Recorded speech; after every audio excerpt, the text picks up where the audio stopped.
सिंधुदुर्ग जिल्ह्याच्या अर्थव्यवस्थेचा कणा असलेलं आंबा, काजू आणि मासे हे उत्पादन, यातील हापूस आंबा उत्पादकांना यावर्षी हवामानातील बदलामुळे अक्षरशः हवालदिल व्हावं लागलं। हापूस कलमांच्या पानापानावर कधी नव्हे तो रेकॉर्ड ब्रेक मोहर आला असतानाच यंदा हवामानातील अनाकलनीय बदलामुळे होत्याचं अक्षरशः नव्हतं झालं आणि भरभरून आलेल्या मोहराची अक्षरशः राख झाली। शेतकऱ्यांचे नेते म्हणून प्रसिद्ध असलेल्या माजी खासदार राजू शेट्टी यांच्या नेतृत्वाखाली सिंधुदुर्ग जिल्ह्यातील आंबा उत्पादक शेतकऱ्यांना नुकसान भरपाई मिळावी म्हणून कधी नव्हे तो भव्य दिव्य असा मोर्चा जिल्हाधिकारी कार्यालयावरती काढण्यात आला। आम्ही ते सुरुवातीलाच मुद्दाम नमूद करू इच्छितो की माजी खासदार शेतकऱ्यांचे नेते असलेल्या राजू शेट्टी यांच्याविषयी आमच्या मनात नितांत आदर आहे। पण हा लंगडा शब्द शेट्टी साहेब तुमच्यामुळेच आम्हाला उच्चारणं भाग पडलं आहे। कारण आहे शेतकरी आक्रोश मोर्चा आड जिल्हाधिकाऱ्यांना आपण दिलेलं शक्तीपीठ महामार्गाविरोधातील निवेदन। आजच्या आपल्या ह्या एपिसोडचा हाच विषय आहे, शेतकऱ्यांच्या खांद्यावर शक्तीपीठ विरोधाची बंदूक। पाहुयात state line with Rajan Chavan.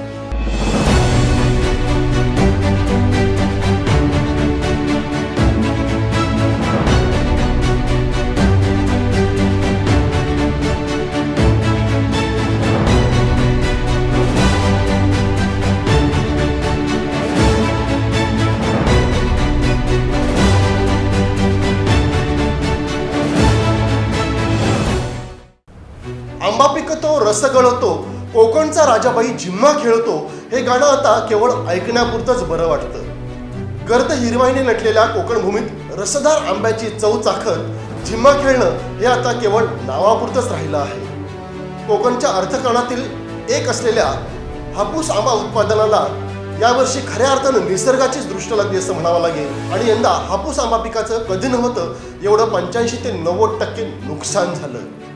हापूस कलमांच्या पानापानावर लगडलेला मोहर बदलत्या हवामानामुळे यंदा खाकच झाला नाही तर आमच्या सिंधुदुर्ग जिल्ह्यातल्या लाल मातीत पिवळ्या धम्मक जगप्रसिद्ध अशा हापूस आंब्याचं सोनेरी पीक घेणाऱ्या आंबा उत्पादक बळीराजाच्या तोंडचा घासच या हवामानातील बदलाने अक्षरशः हिसकावून घेतला।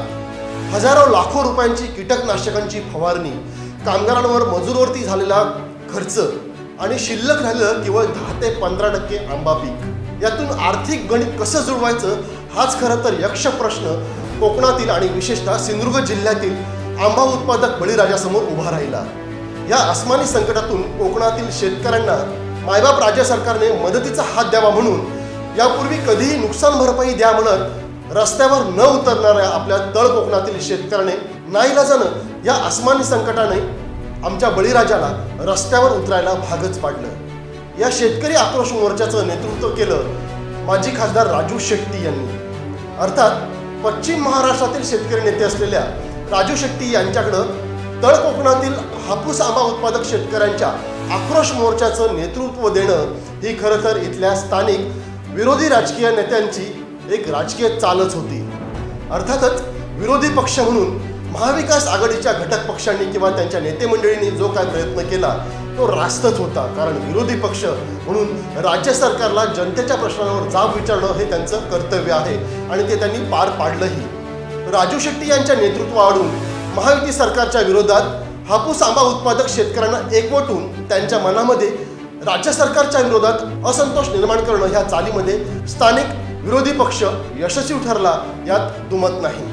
विरोधी पक्षाच्या या राजकीय हेतूआड आमच्या हापूस आंबा उत्पादक शेतकऱ्यांना न्याय मिळतोय, आमच्या बळीराजाचं भलं होतंय, राज्य सरकार आंबा उत्पादक नुकसानग्रस्त शेतकऱ्यांना नुकसान भरपाई देण्यासाठी शीघ्रगतीने हालचाल करेल आणि सत्वर नुकसान भरपाईची घोषणा करेल ही भाबडी आशा सिंधुदुर्ग जिल्ह्यातील आंबा उत्पादक शेतकऱ्यांना या मोर्चा दरम्यान होती।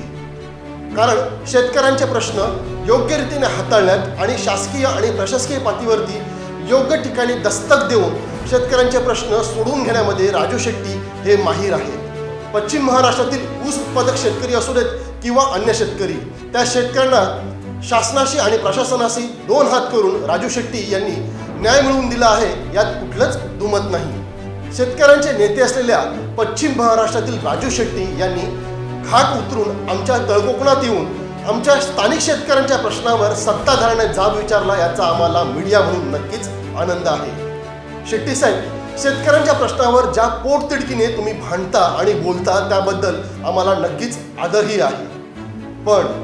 पण शेट्टी साहेब, सिंधुदुर्ग जिल्ह्यातील शेतकऱ्यांच्या आक्रोश मोर्चा आड शक्तीपीठ महामार्ग विरोधाचे जे राजकारण तुमच्याकडून घडले, किंबहुना तुम्हाला या आक्रोश मोर्चासाठी अवतान देणाऱ्या स्थानिक विरोधी नेत्यांनी जे तुमच्याकडून सिंधुदुर्ग जिल्ह्याच्या कलेक्टरना निवेदन देऊ केले, ते मात्र नक्कीच निषेधार्ह आहे.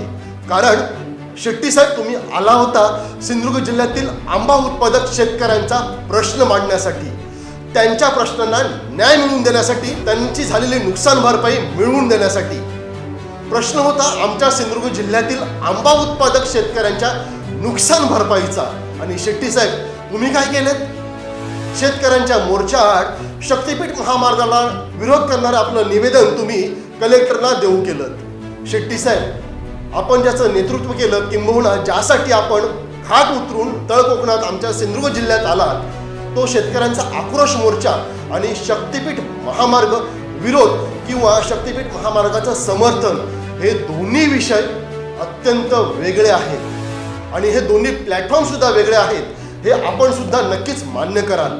शेट्टी साहेब, शेतकरी नेता म्हणून लोकप्रतिनिधी असताना आणि नसताना सुद्धा आपण शेतकऱ्यांच्या प्रश्नावर सरकार विरोधात कायमच दंड थोपटले आहेत. राजू शेट्टी या एका नावावरती विश्वास ठेवून हवामानातील बदलामुळे अक्षरशः कंगाल झालेला आमचा हापूस आंबा उत्पादक बळीराजा या हजारोंच्या संख्येनं आक्रोश मोर्चामध्ये सहभागी झाला. नुसता सहभागी झालाच नव्हे, तर आपल्या घरातून उतरून, आपल्या घरातून बाहेर पडून रस्त्यावर तुमच्या साथीने उतरला.